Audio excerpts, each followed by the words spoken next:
fresh baked pies served daily, like the sign says. I don't know why I suddenly did an accent.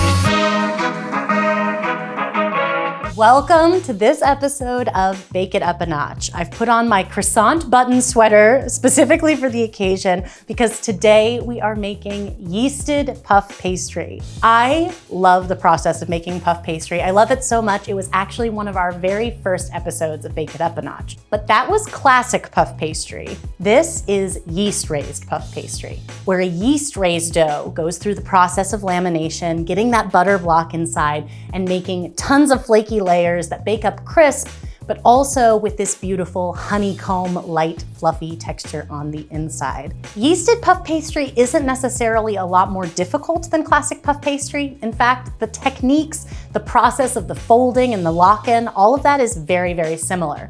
But you're battling this additional element of the yeast rising throughout the entire process. So it does make it a little bit trickier.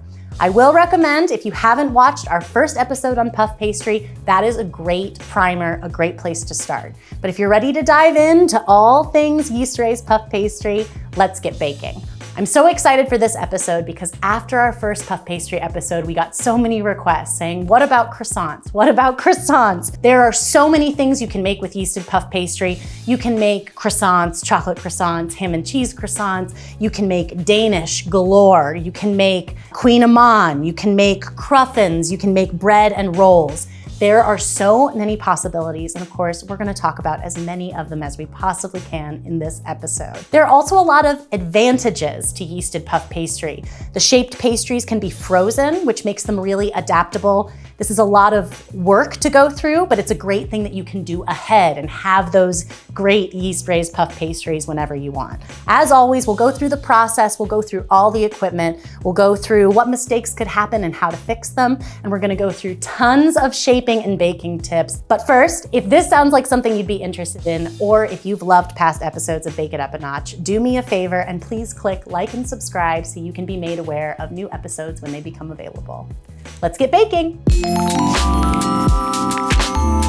Okay, so let's talk about some of the equipment that you need for making yeasted puff pastry. Of course, this is gonna be very similar to the equipment that you need to make classic puff pastry, but there are a few additional things, and mainly for me, that comes in the different shaping methods as well, so we'll talk about all of that. One of the main things that you are gonna need, in my opinion, an electric mixer makes this recipe a whole lot easier. This particular dough is an enriched dough, which means it has enrichments like milk, butter, and things that kind of will weigh the dough down a little bit.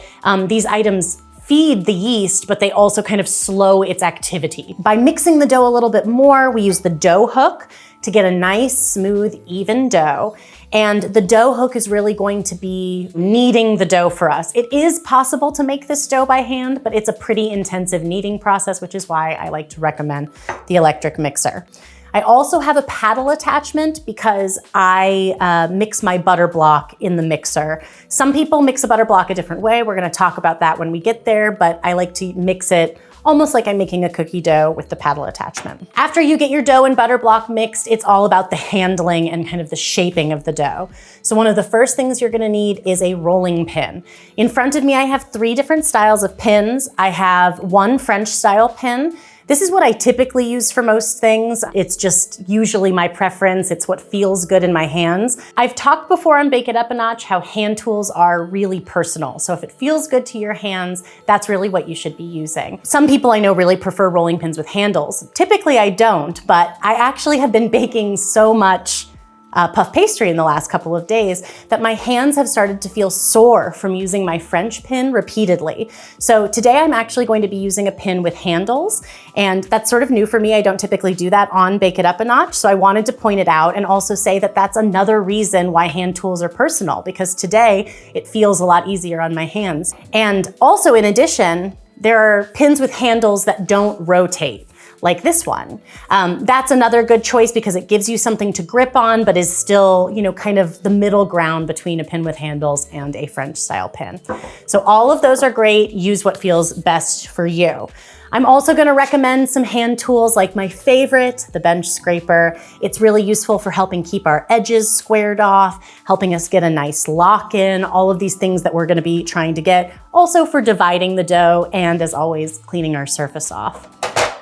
We're gonna use offset spatulas to help make our butter block, and sometimes they're useful in the shaping. Those are sitting on some parchment-lined baking sheets. As always, we can use baking sheets to bake our pastries. We're also gonna use parchment a little bit in the process of making the pastry dough itself. I use it to line the baking pans for what I'm baking them on, but I also use it to help shape the butter block, store the butter block, so it's really a helpful tool to have.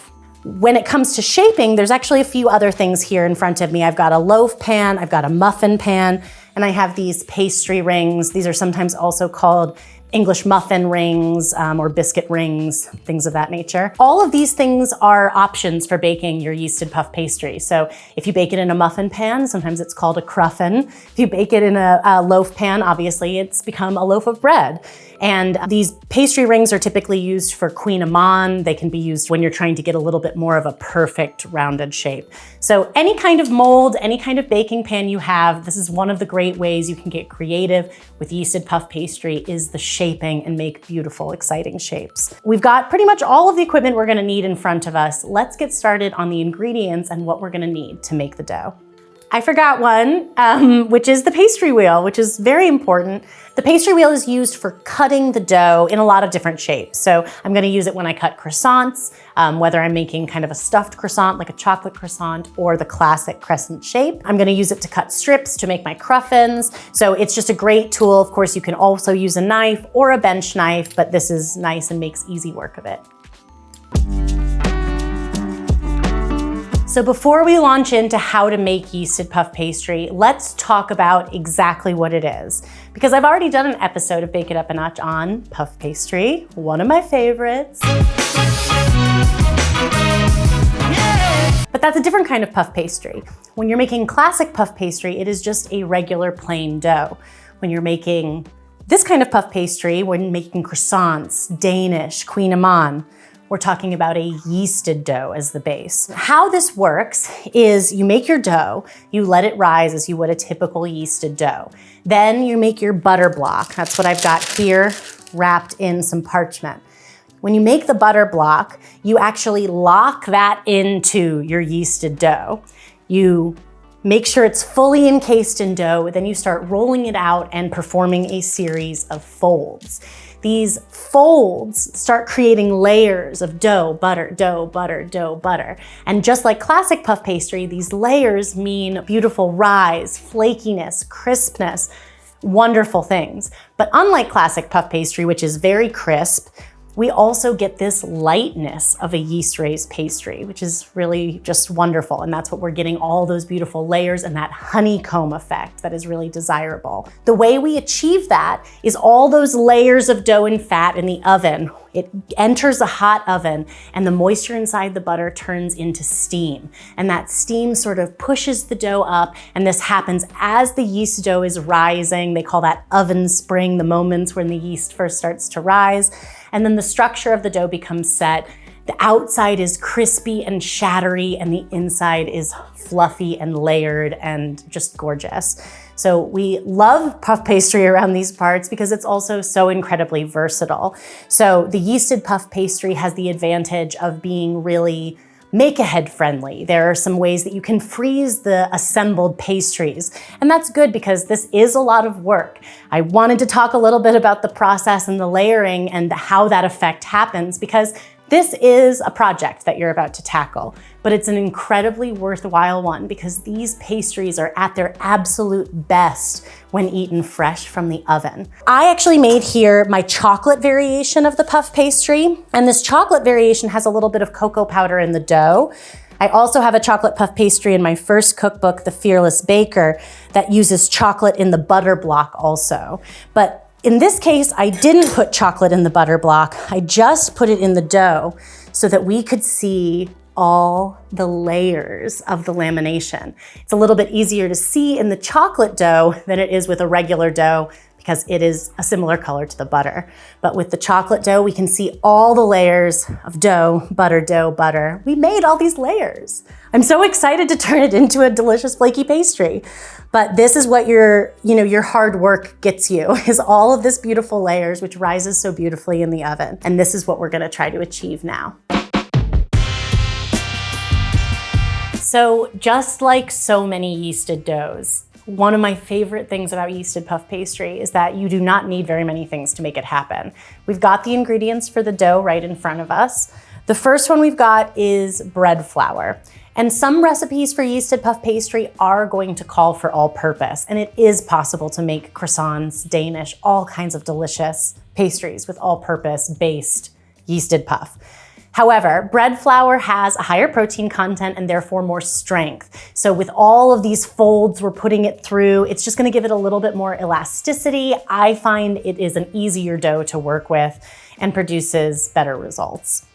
The next ingredient we've got is sugar, a little bit of granulated sugar. That's one of the things that is used for helping to kind of enrich this dough. And it's part of also what makes this dough really supple and soft on the inside. The next ingredient we've got is milk. This is whole milk. Unlike other yeast dough recipes, this recipe we're actually kind of trying to slow down its overall rise. So as a result, we are using cold milk in this dough rather than warming it up, rather than using warm water from the tap. It doesn't have to be right from the fridge. It can kind of be sitting at room temperature for a little bit, but we don't necessarily need to warm this liquid up in any way. And it's another enrichment. It's something that's gonna make this dough soft. And the proteins in the milk also help to evenly brown these pastries, which they always get so beautifully golden brown. Our next ingredient is, of course, salt, because we can't have any kind of flavorful anything without salt. We need that salt in there. And we've also got active dry yeast. This is an important ingredient, obviously, because we're making a yeasted dough. There's a good amount of yeast in here, enough that we can kind of get a good rise, but we also don't add so much that it's kind of rising faster than we can do all of these folds and deal with it. So that's the kind of tricky balance with the yeast in this recipe, is battling the dough throughout. And our final enrichment in this recipe is a little bit of butter. This adds to the elasticity of the dough, and it also is going to help it brown, help it have some really good flavor. Of course, we're adding a whole lot more butter in the butter block later. But these are the ingredients we're gonna need for the dough, and the dough is actually very quick and easy to come together. So we're gonna add our flour into the mixer bowl. We've got a dough hook on the mixer bowl right now. Also add our sugar, our yeast, and our salt. I'm gonna give that a mix just to combine those dry ingredients for a moment. So I'm gonna add this butter a little bit at a time and start to incorporate it with the dough hook on just a low speed. And what we're doing here is we're also giving the dough a little bit of added pliability. These enrichments are just gonna keep the dough kind of soft and supple, and they also do slow down the rise time. As I mentioned, enriched doughs take a little bit longer to rise naturally. So that is actually a bit in our benefit because we have all these folds to perform. We don't want this dough rising more than we're ready for. Once the butter is incorporated a little bit and we've got kind of little chunks going on, we're gonna start adding our milk, and we're just going to go ahead and add it all. Like I said, this is not room temperature milk. It is, lightly chilled milk. It's been sitting out for just a little bit here. And because we are going to let this dough rise in the refrigerator overnight, we don't have to use a hot liquid. This is also something that I talk about in my article on Food 52 about how you can slow down or speed up yeast rise times. In this recipe, we want to be able to control that rise time so that we can perform all the folds we need to fold. We're gonna start mixing this on kind of a low speed until the dough comes together in kind of a shaggy mass around the dough hook for about 3 minutes on low speed. Then we'll raise the speed up to medium high, and we'll mix it for 3 minutes more until it's fairly smooth.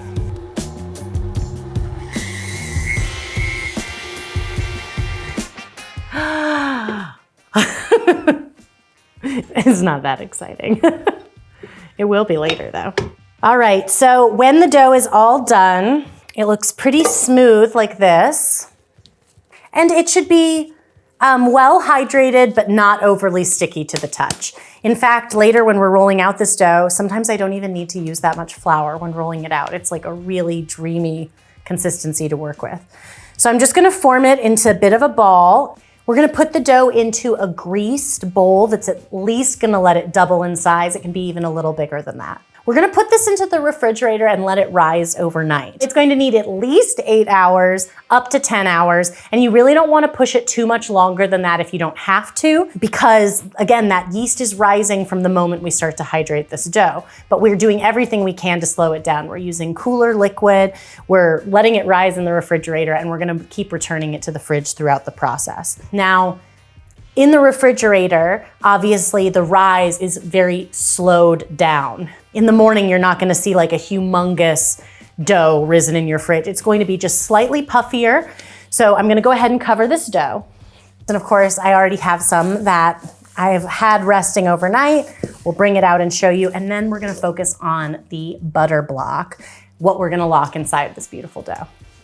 So here is some of the dough that has risen overnight. And you can see, obviously, how much more real estate. These are not the exact same size of bowl, but how much more real estate it's taking up in this bowl, and that it looks visibly puffier, and it's about double in size, in fact. I'm gonna take this one away to the refrigerator really quick, and we'll start working with this one. So once the dough has risen overnight, it's just this beautiful, spongy texture. It's really lovely to work with. You can use flour if you need, but as you can see, it's pretty pliable and not overly sticky. So I'm kind of deflating it a little bit with my hands, and I'm also using my hands to stretch it a little bit to get some of the thicker parts from the center. Another tool I sometimes bring in is the bench scraper, because you can use it to help you square off the edges kind of as a straight edge. And then when you do that, you're gonna see that the dough's a little uneven again. There are gonna be thicker parts in the center, so we can just kind of stretch those up.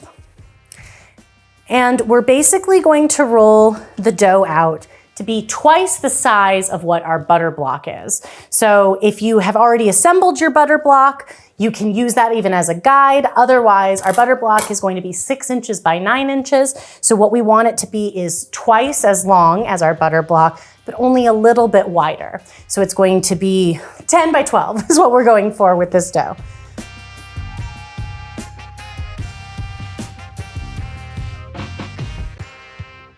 This is my kitchen specific measuring tape, but I am using this because we have several things today that you have to roll out to like 24 inches, and it's annoying to have a yardstick in the kitchen. Okay, we've got 12 by almost wide enough.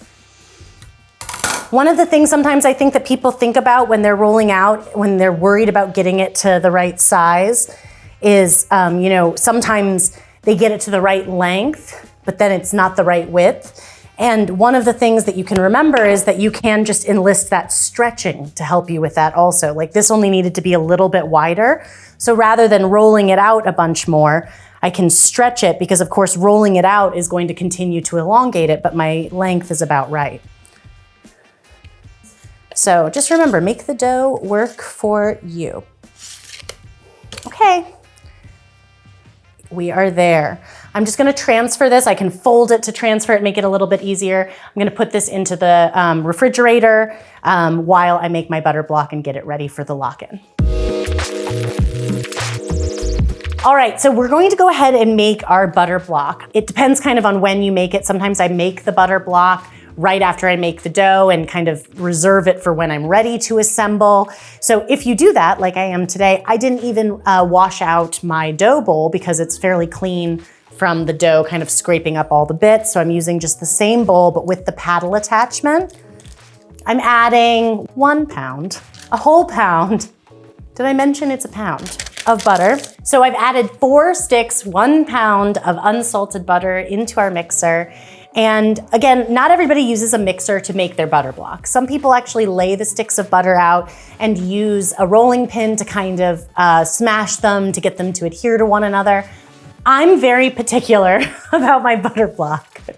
So I like to have complete control. In order to have complete control of it, you really need the butter to be at room temperature, really flexible and easy to work with. I also think that it makes it easier to get the butter at the final ideal texture, which is chilled but pliable.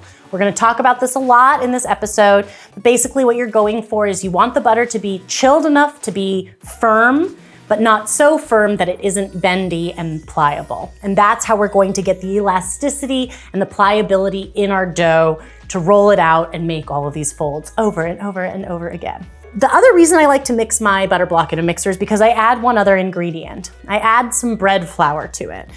This is something I learned in pastry school from the pastry chefs that taught me how to make yeasted puff pastry.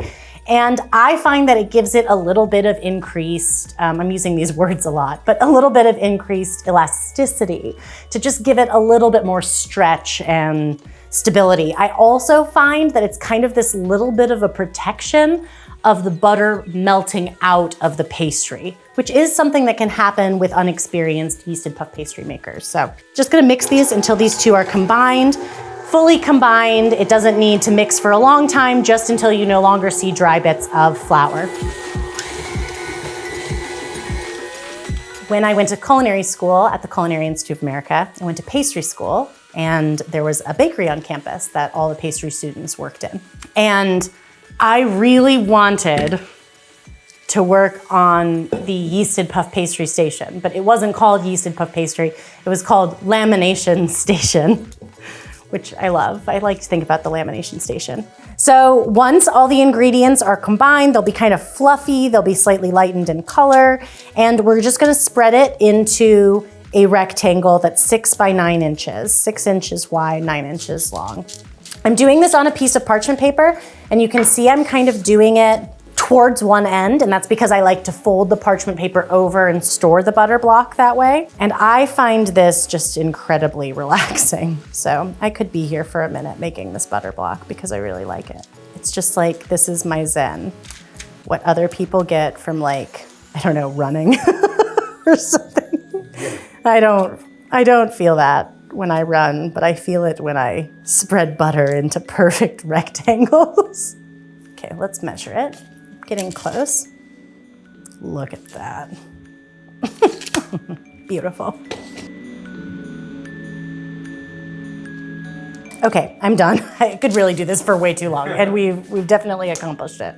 Once you get it to the almost perfect point, you can actually use this parchment paper to help you do the final kind of squaring off, which is something else I like to do. So for that, we're just gonna fold the parchment paper over the butter block like this, press it down firmly. Then you can actually use the paper to help you press the sides and kind of square them off. And then you just end up with this like perfect little butter packet that I love. Okay. Oh, I guess I should finish talking about it, not just walk away. Hold on, I've got something more to say. So once you've got your butter block like this, you're gonna wanna chill it. And that chilling point is kind of a careful point. We want it to be firm but pliable. So one of the things you can do, like I said, you can mix this butter block and prepare it like this right after you make the dough. You can mix the butter block and just hold it in your refrigerator overnight. And then a few hours before you're gonna do the lock-in, maybe an hour before, you pull it and then just kind of keep checking on it. Does it feel too soft? It'll depend on how warm your house is. Is it summer and your house is a little bit warmer? Is it winter and it's especially cold? And if it's cold at room temperature, it might need a little bit longer to get to that pliable state. If it's particularly warm in your house, it might only need a few minutes at room temperature to get to that state. So remember, it can be flexible. It can go in the fridge, out of the fridge, up until that point of the lock-in to get to that chilled but pliable state. For now, into the fridge it's going to go, and I'll grab another butter block I made earlier. Now we are ready for the crucial point. We are ready for the lock-in. And the lock-in is what we call kind of putting that butter block inside the dough. We're locking it in. So a couple of different things. I've talked already about how these steps can kind of be done at different points. If you made your butter block after the overnight rise of the dough, it'll only need to rest for a little while and you could roll out your dough during that time and not need to put your dough back in the fridge. There are a lot of options here based on how you're timing it for yourself. But the most important thing are kind of these visual cues of size. I just love using parchment in this way. We can really use parchment paper to help us transport dough, lifting it on and off and all of those things. In fact, I think I need a little bit of bench flour. I'm sorry. After telling you I was ready, once again, I am not ready. Okay, here's our flour. We'll need a little bit. I'm just gonna put a little bit of flour on my work surface. I find that sometimes you don't really need hardly any flour when working with this dough. So see, we can just use the parchment paper to help us move things around, and I love it. So the first thing we're gonna wanna do, we wanna have one of the shorter sides of the dough facing us. So our 10-inch wide piece should be facing us. And the first thing we're gonna wanna do is put our butter block on the dough and make sure we actually have enough dough. And this has rested a little bit and shrunk a tiny bit, so I'm just gonna roll it out just a smidge more. That's looking pretty good. So this is another reason why I like to build the butter block on parchment paper, because I can use this as a test. I can use it to kind of transport the butter block. And at every stage, we want to ideally keep things as squared off as possible, but we also want to keep the dough as even and uniform as possible. So we're kind of aiming for both of those things. We've got our butter block. Before I put it in, we want to use the butter block when it is chilled but pliable. So what I mean by that is I can actually physically bend it in the paper. Maybe you can see it a little bit better. Like, you can see that I can actually kind of bend it. It's got that pliability, but it's also chilled to the touch, which is important. So what we're going to do is we're going to place the butter block towards one edge, but not right at the edge. We want to do it about a 1/2 inch up from that base. And we're going to just leave the parchment on. You can kind of lift up your paper and make sure it's where you want it. Once you're certain that you've got it exactly where you want it, you can just kind of peel that parchment paper away. Look how neat and tidy it all is. So now we're gonna fold it over. And when we fold it over, like I said, we're aiming to have a little bit of excess all around this edge here. And we're gonna gently stretch the dough a bit. So don't be alarmed if it's not quite big enough, because we do want it to be very firmly encased. So you can actually just stretch for that last little bit, just stretching it. And then we're just gonna use our fingertips to really firmly press the dough together all around. This is one of the other reasons why I like to not use a lot of flour if I don't have to, because it makes the dough really easy to adhere together at stages like this. So now what we're gonna do is we're going to gently lift it off of our work surface and turn it over. If there's any excess flour down here, we'll kind of brush it away, because any excess flour is gonna make the dough, again, not stick onto itself. And we're just going to pull that little bit of excess where we pinched the dough backwards and press it onto the back edge of the dough.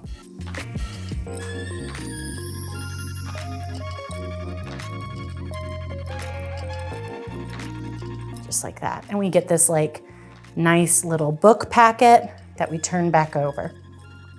And we've just locked in the dough. Look at that, look how beautiful it is. It's beautiful.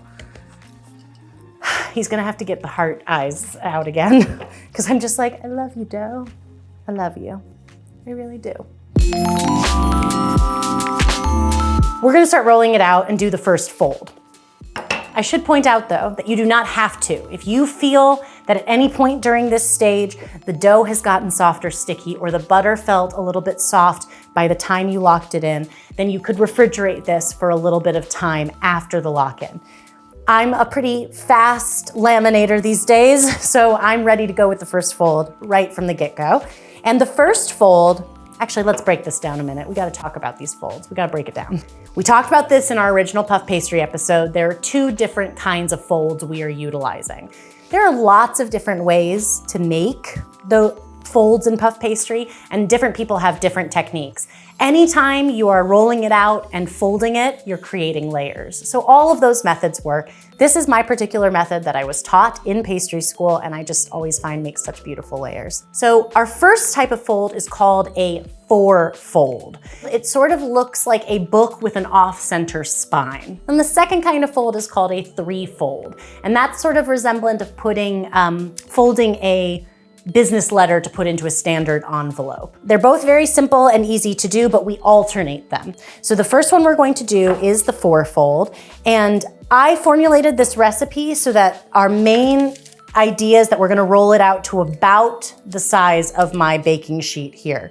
It's gonna be about 1/2 inch thick. There are specific dimensions in my recipe, but they're about the size of a baking sheet, so 13 by 18 inches and about 1/2 inch thick. And I formulated it that way so I wouldn't have to have a ruler at this stage. I could just kind of test it with my nearby baking sheet. So we're gonna just start rolling it out, and we're just kind of being gentle, because when we roll it out, we are trying to flatten the dough, but we also want to make sure that we are working well with that butter that's trapped inside. We don't wanna get anything too soft or have anything be giving us any kind of trouble where that butter could squish out. The other thing that we don't want to do is if the dough is too warm, the butter could actually kind of just blend into the dough, and then we're not going to have those flaky layers. When the dough is the right temperature, but the butter is a little bit too cold, you actually can get this shattering effect inside the dough. And we showed that in our first non-yeasted episode of puff pastry here on Bake It Up a Notch. And this is what happens when puff pastry gets too cold. When you go to roll it out and fold it, the butter inside is so cold that it breaks into many pieces. So you can see that right here in this dough. That is a very discouraging feeling when you get there. So I always like to just remind people that things are chilling from the inside out. So it's always going to take longer for that center, that butter kind of core, to get firm than it is for the dough. So if you need to chill it because the dough is starting to give you trouble, just remember, just chill it for long enough till the dough feels right. Don't chill it for so long that the dough is now rock hard, because once the dough is rock hard, likely the butter is too. Another thing that can happen when you're making this puff pastry are like air pockets. Like I have a bit of an air pocket over here. We can pop those when they become troublesome. And just whenever you pop it, maybe use a tiny bit of water to make sure that the dough has gone back down. This particular bubble that I see isn't that problematic yet, so I'm not gonna worry about him. And when you're doing the folds, it's another reason why matching the dough up really carefully is very helpful, because when the dough is matched up really well, you eliminate those air pockets. Oh, see, now it's starting to get to be a problem. So we're gonna just let that air out. I don't think I need any water in this case, but if it doesn't seem like it's going to stick, you can always add just a little bit of water. And remember, a lot of the same things that could go wrong with the puff pastry, they're the same things we talked about in the Classic Puff Pastry episode. So if you're watching this and you're thinking, oh gosh, this is intimidating, I really recommend starting with that kind of puff pastry first. It's a lot more forgiving at every single stage, because you're not also working with this beautiful soft dough that's kind of, this dough is alive. It's rising every moment that we're working with it. So I'm about at the right width. I just need to make it a little bit wider. Sorry, I'm at about the right length. I need to make it a little bit wider. We've got it pretty well squared off in the corners. And what we're going to do is our 4-fold. You're gonna kind of start by visually dividing the dough into quarters. We're gonna take one side of the dough and fold it over itself just about a quarter of the way across the dough. So just about that far. Then we're going to take the rest of the dough from the other side and fold it up to meet it. But there should be more dough on this side than there was on the first part that we folded. So like a little bit uneven. So that's why I say it sort of looks like an open book with an uneven spine. The spine is kind of favoring one side. And then what we're going to do is we're just going to fold it over onto itself again. And we've completed our first fold. We're gonna cover this dough in plastic wrap and let it chill for anywhere from 15 to 30 minutes. This is gonna relax the gluten that happened while we were rolling out the dough, and it's also going to help the dough and the butter firm up just a little bit to that firm, chilled but pliable situation that we're going for. So into the fridge it goes.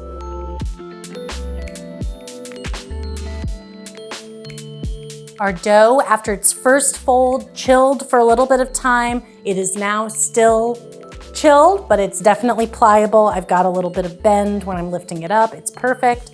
So I'm gonna start the process of rolling it out again, about the size of a baking sheet and about a ½ an inch thick. And we're gonna do our second fold.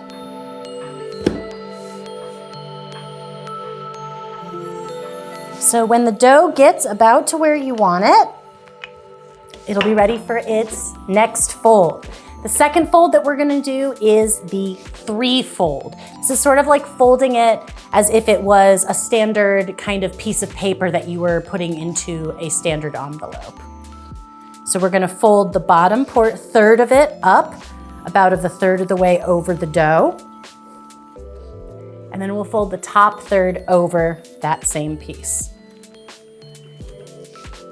So you end up with a nice little packet. We can stretch the dough again to make sure that we've got our nice squared off edges as best we can. We're gonna wrap it up and refrigerate it again to relax the gluten and firm up that dough and that butter. After this, we're going to do those same 2 processes again. We're gonna repeat the first fold, chill it, and then repeat the second fold. They're the exact same folds, the exact same dimensions, and we just need to give it a little bit of time and a little bit of our arm muscles to get it where we want it. All right, so let's start talking about shaping this dough. What I've got here is 1/4 of a batch of my yeasted puff pastry, and that's the size that I sort of break off for croissants.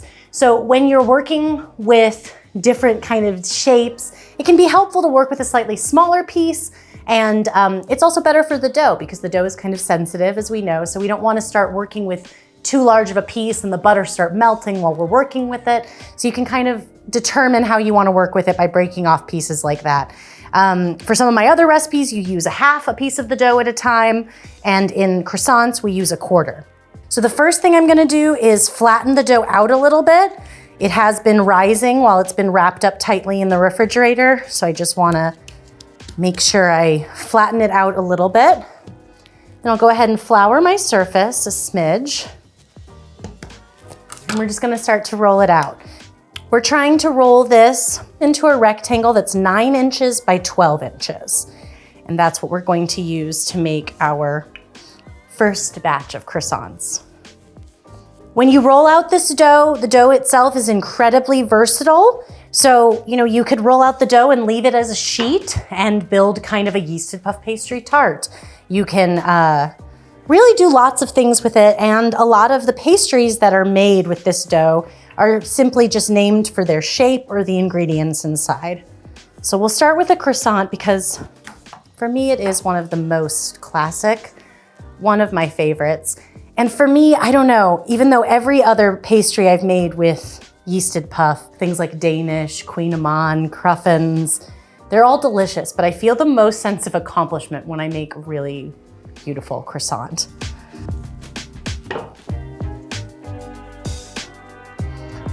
Sometimes this first part of the rolling is also about getting the shape to become more rectangular rather than being kind of lopsided. When you're working with a dough that's been folded, it always has a tendency to feel thicker in some parts than another. And so you can just kind of work with that, applying pressure as needed. Okay, so now when you're working with croissants, the base of the croissant is going to be 4 inches wide. But the shape of the croissant that we're gonna cut is actually a triangle. So we're gonna start by just marking 4-inch kind of breaks.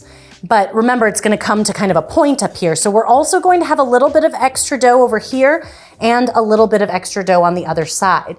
If you're not worried about precision, you can sometimes kind of mash those two pieces together to make kind of a bonus croissant.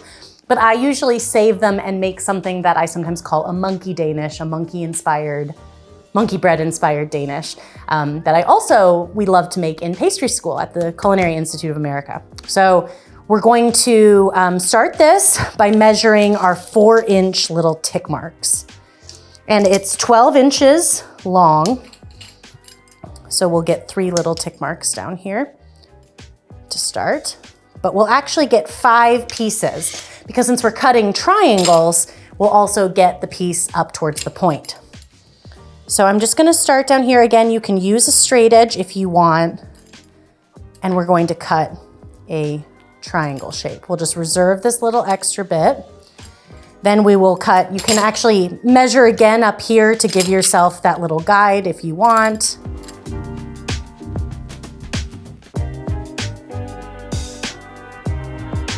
Perfect. I'm gonna save these to make us some monkey Danish with later. One other cut we have to do before we kind of start the actual shaping. We're just gonna cut a slit about an inch, maybe a little more at the base in the center of each croissant. Now we'll just move the dough gently to the side. I love shaping croissants. I'm so excited to do this. Okay, first step. This is a very important step. Let's start with not an edge piece.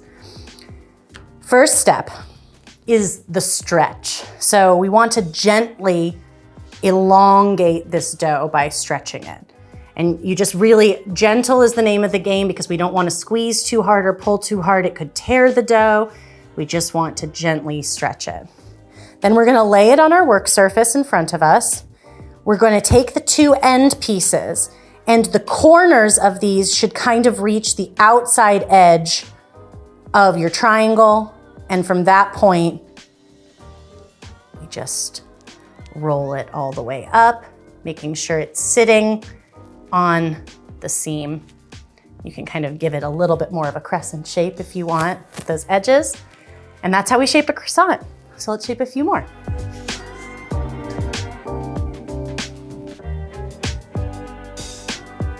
This part of it, the stretch, it's like croissant yoga. Here the croissant is doing a supine twist. Namaste.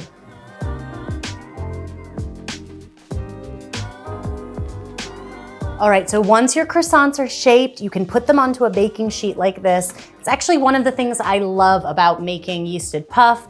The shaped pastries can actually be frozen, just like this. You could put this tray in the freezer, freeze it until it's solid, store it in an airtight container, a zip top freezer bag, and then when you're ready, take it out, thaw overnight in the refrigerator, let rise as you would a traditional pastry, and bake. And you can have a croissant whenever you want. You can do all that work when you've got the time and then reap the rewards later. But for these croissants, I'm going to bake them today. So I'm going to cover them with some plastic wrap. I'm gonna let them rise in a warm place until they are very puffy. And we're gonna show you some of the tests that we look at for proofing in a little while, but we're gonna let them almost double in size before we bake them. Once I get these croissants rising, I'm gonna start showing you a bunch of other different ways that we can shape yeasted puff pastry dough.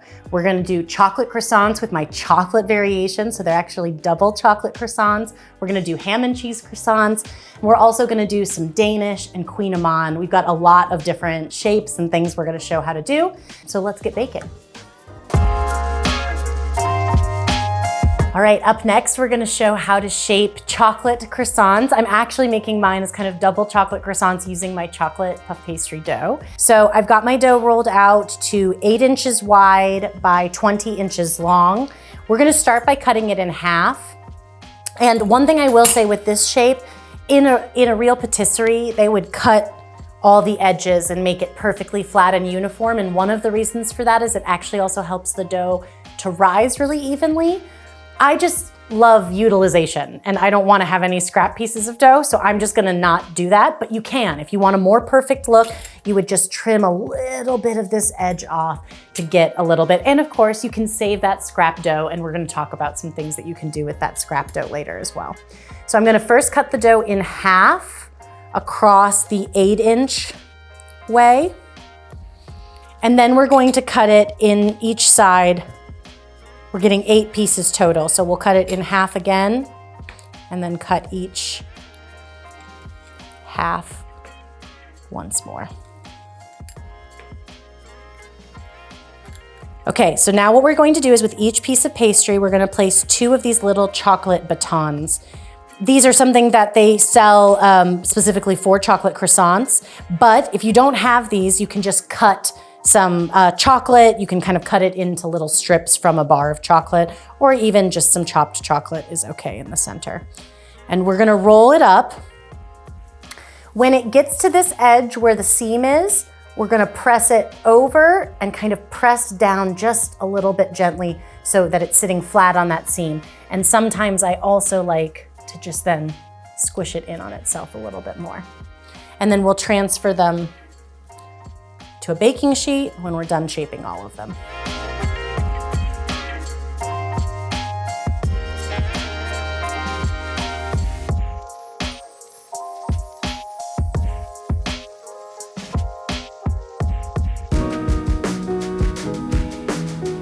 Let's make ham and cheese croissants. That's actually done the same way, same shaping as the chocolate croissants.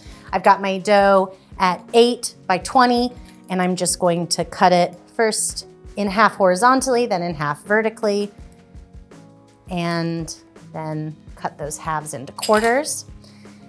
I'm gonna dollop a little bit of whole grain mustard. All right, we'll spread that kind of all over the base. Of course, if you're not a mustard fan, you can skip this. But who is that?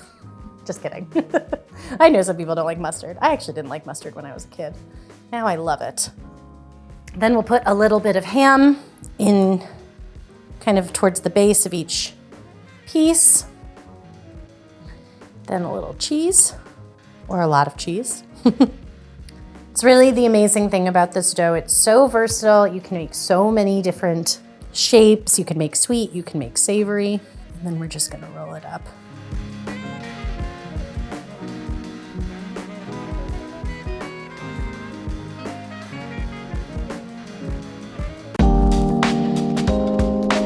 Next, we're gonna shape some Danish.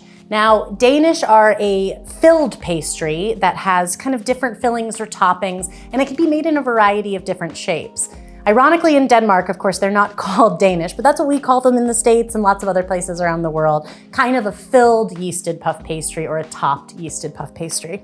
So I'm gonna start with a 16 by 16 inch piece of dough. I'm gonna cut it in half, and then each half in half as well. And we're gonna do that the other direction as well, ending up with 16 pieces. Now you can really make all different kinds of shapes with Danish, and there are really simple ones and more complex ones. I have an article on Food 52 that shows a lot of really simple Danish shapes, and I think it has 9 of them, in fact. So that's a great jumping off point if you wanna see some different Danish shapes. I'm just gonna show you a couple of my most used ones today. One of the simplest shapes that you can do is to just kind of press an indentation into the dough to kind of mark where you're gonna fill it, but leave the dough itself pretty much plain otherwise. So I'm actually using the ring of a mason jar lid here. You can use obviously a cookie cutter, but I also always like to point this out because I think this kind of recipe everyone always thinks is so fancy and you need a lot of special tools. So just a reminder that you could use the bottom of a cup or a mason jar lid or really anything you want. We're just gonna press deeply, but not all the way through, not punching all the way through, to make kind of an indentation. When this starts to rise, it's going to not rise as much where we pressed in that indentation, and we're gonna be able to put a little bit more filling in there as a result. One of my other favorite shapes, I call it the diamond, kind of. It's not really a diamond, that's why I say kind of. We're gonna cut 2 lines in the dough, kind of making, 2/3 of a triangle on one edge here. And we're going to cut all the way so that we can release this dough. And what we're going to do then is fold the dough over so that we kind of have a double thickness of dough here and a single thickness here, and this is where our filling is gonna go. Oh, this one's fun. This is one of the most fun ones, but it's actually really easy. For this one, we're gonna cut kind of at all the corners, and we're gonna cut about 1.5 inches or so into the dough. Then we'll take one of those corners and bring it in towards the center. We're making kind of a pinwheel shape. And we'll keep doing that with one of the edges all the way around. Love this one. And then the filling is gonna go right in the center after it rises.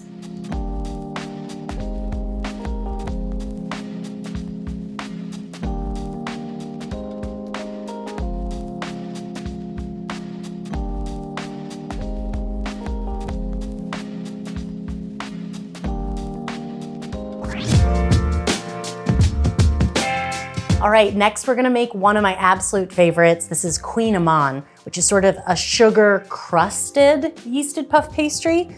And I was saying, I think it kind of is like the palmier of yeasted puff pastry because you are gonna actually roll it in some sugar. So when I get almost to the size I need, which is 8 by 24, I'm gonna sprinkle it with some sugar. You can actually sprinkle it with sugar kind of throughout the process. And this sugar I'm using, you'll notice it's not white sugar. I'm actually using maple sugar to give this like a really delicious mapley flavor. So we'll just roll it in to get it nice and crusted in. And you can kind of do that on both sides. Then we'll cut it in half. And then we are going to cut it into 12 even pieces. 12 even pieces. Lovely. So what we're going to use for these to shape is our pastry rings that I talked about in the equipment section. The pastry rings, or sometimes they're called English muffin rings, they're gonna kind of hold the pastry in shape and make this incredibly beautiful, kind of more precise shape. However, you can also make these a little bit smaller and make them in a classic muffin pan. You'll want to make them 3 by 3 inches instead of 4 by 4 inches, or you can make them exactly like this in a jumbo muffin pan. So that's another option if you don't have those pastry rings. So what we're gonna do, I'm just gonna put a little water with my finger in the very center, and we're going to fold all of the corners of the pastry in onto itself and pinching fairly tight to seal in the center. This little pastry package, and we'll just drop that right into our little mold. So it's actually a very easy shape, just folding the corners in, and it makes it, of course, we're making kind of extra layers when we do this. So as this rises, it's gonna be even flakier than some of the other pastries we made, which is part of what makes it so special.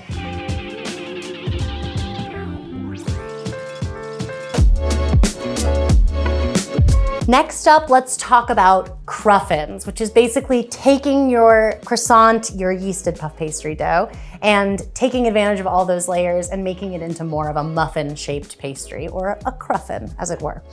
So what's cool about this technique is it also applies to 2 existing recipes I have on the Food 52 site already, which are my croissant rolls and my croissant loaf, which are made in a very similar technique where the dough is cut into strips and rolled up and put into a pan. What's different about these is that these are spiced cruffins. So we're actually gonna start, after we get it to the right size here, 12 by 20 inches, we're going to brush it all over with egg wash. And my egg wash is just 1 large egg and a little bit of water to thin it out. But you can also use milk in your egg wash. You can add a pinch of salt if you want. We're just gonna brush it all over, and then we're gonna sprinkle our spiced sugar really generously over it, and the egg wash is gonna help it stay in place. And of course, this sugar mixture, it has cinnamon and cardamom and all sorts of good stuff in it, but you could really have this mixture be a great place to get creative. Have it be anything you want. We used maple sugar for our Kouign Amann, so you could really go crazy here. God, it smells so good. It's so like a candle. Better than a candle, because I'm gonna get to eat it. So So now we're gonna cut it into 1-inch strips across the 12-inch direction. And you should get about 12 pieces, or not about, you should get 12.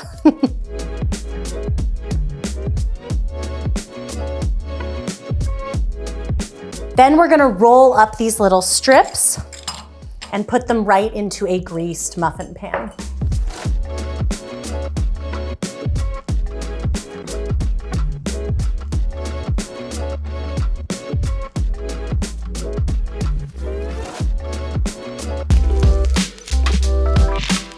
So this last Danish isn't really a Danish shape at all, but it's something that I learned in pastry school.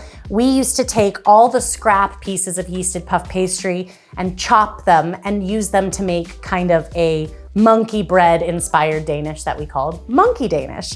So we've got a few different monkey Danish options here. So we're just gonna cut them into bite-sized pieces. It's totally fine if they're uneven. In fact, they don't need to be perfect. Then what we're gonna do is we're gonna grab a baking sheet. In pastry school, we made these by just free form arranging some of the dough and kind of pressing it together a little bit in just like random shapes like this. And that's how I like it best. But you can give it a little bit of elegance by making it in a mold, in a muffin pan, or using our pastry rings like we did for the Kouign Amann, and it'll make a little bit more pristine of a look with straight edges. You can finish these almost any way you would finish a Danish, because as these rise, they're kind of gonna fill in those gaps a little bit. But I do recommend egg washing them and sprinkling a little cinnamon sugar. That sugar, or it can be just regular sugar too, or any kind of spice sugar, but that sugar that we sprinkle over with the egg wash is gonna help all those pieces kind of stick together so that it won't totally crumble apart when you go to eat it. They'll kind of caramelize and kind of act as a delicious caramelly glue. So these are perfect. They can get risen and filled with cheese filling, fruit filling, whatever you want, and baked. One of the things that's very different about yeasted puff pastry than classic is that it requires proofing because it is a yeasted dough. So I know proofing is really a tricky thing for a lot of people. We have some great, the oven's ready. In our yeast episode of Bake It Up a Notch, we have some really great examples of proofing where we show underproofing and overproofing, but I also did a couple croissants here today because with enriched doughs and laminated enriched doughs in particular, it can take a very long time for them to proof once being shaped, especially because you're usually chilling the dough so much at every stage. So just a reminder that it's really gonna take a decent amount of time. If it's nearing the right proof level and you want to slow it down, remember that the refrigerator is your best friend. You can put it in the refrigerator and it's going to slow down the process of the dough proofing. So in front of me, I have an underproofed, a just right, and an overproofed croissant. And there's a few different things that you can see about it in its raw state. For one, obviously the size. These were all the exact same weight of dough when I started this process. And you can see obviously this one is much puffier, this one's a little bit puffier, and this one is still pretty small. The other thing that you're gonna notice is this texture when you touch it. On an underproofed pastry, when we press in, it's either going to leave no indentation at all, or the indentation is going to immediately spring back. In an overproofed dough, it's gonna leave the indentation and hold it there. It's never gonna bounce back. In a properly proofed dough, it will hold the indentation briefly and then slowly spring back. So that finger test is what we're looking for to ensure that we get the right proof. Once they're properly proofed, they're ready to be finished and baked. When you bake an overproofed pastry, what ends up happening to it is it often collapses. So it is no longer, it basically rises, but it's already risen too much before baking, so it has nowhere else to go in the oven and just collapses. An risen pastry is going to be very dense, and it's just not, it's gonna maybe even look okay from the outside, but when you cut into it, it's gonna have a very different look on the inside. Theoretically, a properly baked one will have a really nice, beautiful texture on the inside and be the right size and shape as well. Let's talk about finishing yeast-raised puff pastry. There are lots of different ways, and probably the most simplest is something I call for a lot in a lot of my recipes, egg wash. Just an egg, beat with a little bit of water, and that's all you're gonna use on something like a croissant. But then you also have other options. You can always finish things with sanding sugar, pearl sugar, sprinkles. You know, there are lots of different things you can do. But when it comes to Danish, we're not just gonna egg wash and add a little sprinkle of something. We also need to add a filling, or maybe even 2 fillings or 3 fillings. So I've got all of my Danish that I shaped earlier. The first thing we're gonna do is egg wash them all over. And while I have all these different shapes in front of me, because we cut all of these Danish to approximately the same size, it's okay to bake different shapes together. But it is important to remember that like something like this pinwheel is gonna maybe take a little bit longer because it has than this, because it has thicker pieces of dough. It's totally fine to bake them together, but one of the things I do is I recommend putting the thicker ones towards the center of the baking sheet. That way, as they bake, you know, everything is kind of on the outside edge tends to get a little bit browner faster. If you put those thicker ones towards the center, it'll also be easy to take away any if you need to and let the others keep baking. So I egg washed all of our Danish and we're just gonna make a couple of different shapes. I'm sorry, shapes, no. We're gonna use a couple of different fillings to make these. And I have kind of a basic cream cheese filling. The main Danish recipe that I'm including with this episode is a cinnamon crumb Danish. It's just one of my favorites, but it has a cream cheese filling, a cinnamon filling, and a streusel topping. You can also mix and match any of those to just have a cheese Danish, or you can add some jam and have a fruit and cheese Danish. So we'll do a couple of different options here. Just make sure when you're doing this that you aren't tempted to overfill, because you know, too much filling is gonna just slide right off your pastry. So you just wanna keep kind of just the right amount. Here's that cinnamon crumb topping. And also a good handful of streusel. Yes. Is that too much streusel? No. I'm just gonna do it anyway.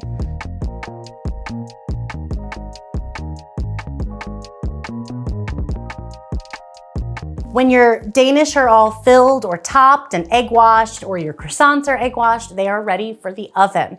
You want to add fillings and finishes like this right before you're baking, after they've risen just right and they've proofed exactly to how you want them. Don't try to add fillings or toppings like this before proofing, because they can have some negative effects. So just apply them and have your oven preheated and ready to bake.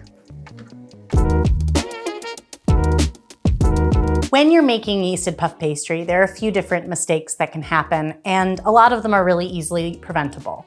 There are also some things that can happen earlier in the process, like the butter being too cold and shattering inside the dough, or the butter being too warm and melting inside the dough. We talk about a lot of those in our first classic puff pastry episode, so go back and refer to those for some tips and advice, because the same sort of stuff applies. And I want to focus on some things that are more specific to yeasted puff pastry.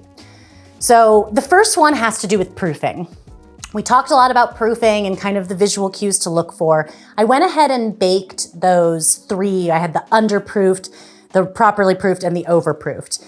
The first thing that I want to point out is that the properly proofed and the overproofed look about the same after baking. And that's because this was so overproofed, it didn't have anywhere to rise, and at a certain point, it just stopped. It didn't exactly collapse, but also the point where I pressed it with my finger where the indentation stayed left a mark in this dough. So that is one thing that happened. You can see that the other one is really small, but this is the underproofed one. What you're really gonna be able to see is when I cut into it. It still has flakiness, but it is incredibly dense compared to the others. It's not as light. The honeycomb is really tight in the center rather than having spread out a little bit more. And all the pastries are going to be dense in that way. Here's another example. You've got a better proofed chocolate croissant and one that was underproofed, and therefore it was actually really difficult to cut. It looks a lot shorter. Let's cut into our overproofed croissant. We have a lighter honeycomb, but as you can see, when I cut into are properly proofed. We've literally got the exact same height, and that's because this was overproofed, so it had nowhere to go. So it could have even, this one maybe even could have gotten a little bit more proofed, a little bit lighter, but we've got that nice light honeycomb and it's not dense and tight. And that's really the main difference. You can see it in the size here, and you can see it in the cross section. Another one of the most common mistakes that I see is underbaking these products. I actually like to take an internal temperature of these using a thermometer, and I list internal temperature recommendations on all the recipes included in this episode. Typically, you're gonna want it to be at least 190 degrees, but it can actually go up over 200 degrees in the center. And it's a great way to tell because sometimes, especially these pastries, look really golden and brown and beautiful on the outside, but on the inside, they are not done.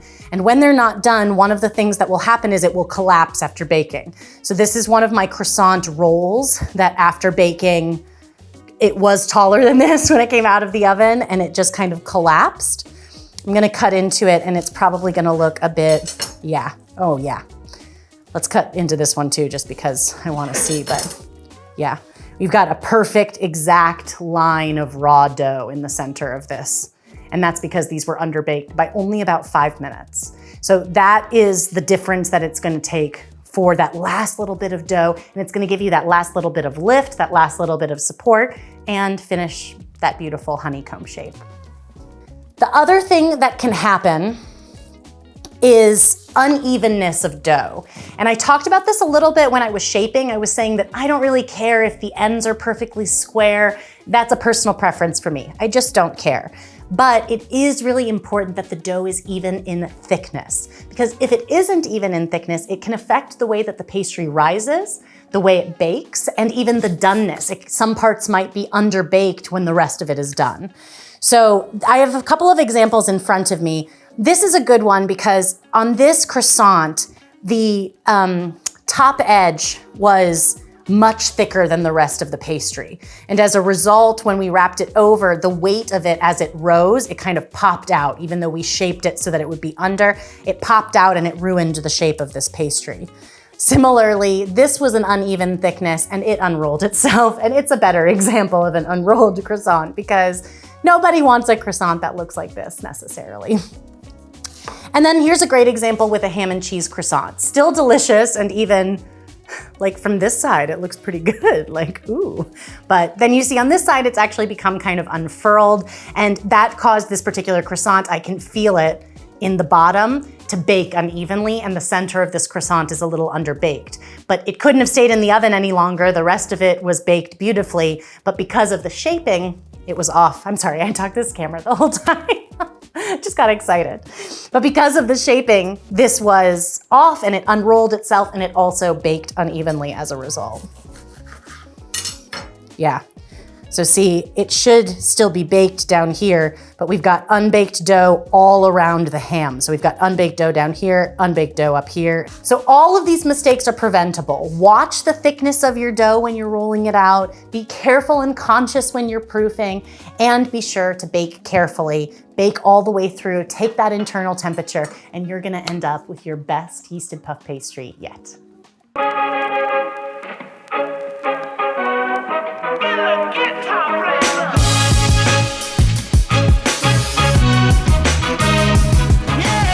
Thank you so much for joining me for this episode of Bake It Up a Notch, where we dove deep into yeasted puff pastry. This is the episode of my dreams because now we get to eat all of these delicious items that are so flaky, so crispy. But I also hope that this episode really encourages you to tackle a baking project that you maybe weren't sure that you ever would. Especially with the ability to freeze these croissants, this makes a really fun project to tackle. And not just the croissants, really any of these pastries. It's a really fun project to tackle. Freeze some, bake some for now, freeze some for later, and just keep enjoying the pastry fruits of your labor for many months to come.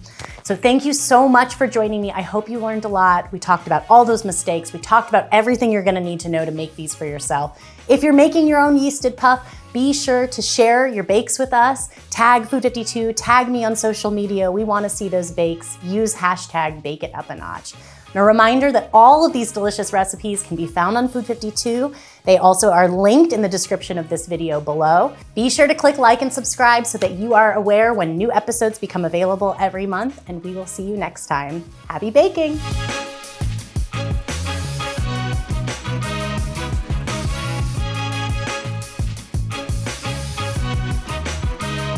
Boom.